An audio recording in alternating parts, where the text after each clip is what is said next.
Jean-François Copé est l'invité de C'est à vous, ce mercredi 10 juillet. Le maire de Meaux, ancien député et ancien président de l'UMP, a profité de l'occasion pour donner son point de vue sur la vie politique actuelle, bouleversée depuis le résultat des européennes, puis complètement renversée par la dissolution de l'Assemblée nationale décidée par Emmanuel Macron et donc par la victoire du nouveau Front populaire aux élections législatives. Moi, j'en ai marre de cette expression d'arc républicain. Ce n'est pas le problème de savoir si on est républicain ou pas, le problème, c'est qu'il faut faire le distinguo entre les partis de gouvernement et les partis populistes, a estimé Jean-François Copé, avant de développer sa critique. Vous dites, c'est génial d'être populiste, on aime le peuple, ben non.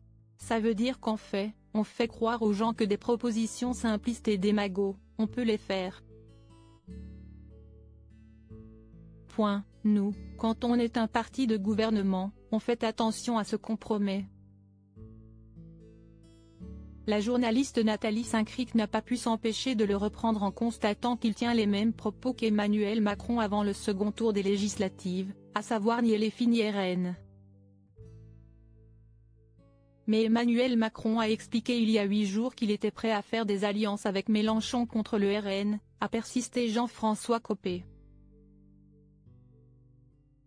Devant la moue de la chroniqueuse spécialiste de la politique, le maire de Meaux s'est indigné. Bah attendez, c'est la vérité.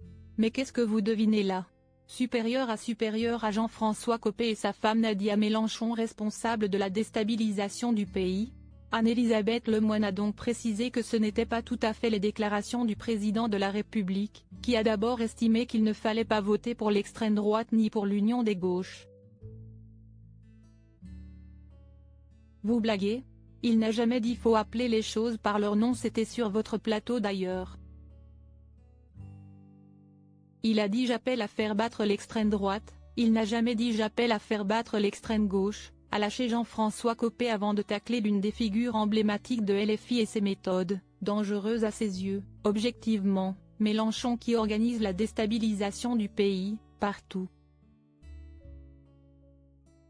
Je peux vous dire que les campagnes dans les circonscriptions, et je peux en témoigner à Meaux, c'était du grand n'importe quoi quand même, c'était extrêmement violent avec des militants qui débarquaient des universités sans connaître la ville dans laquelle ils venaient militer. Déployant dans certains cas des drapeaux palestiniens, on est dans le communautarisme, parce que c'est bien ça le calcul de Mélenchon. Article écrit avec la collaboration de 6 médias Crédit Photo, Capture Écran France 5.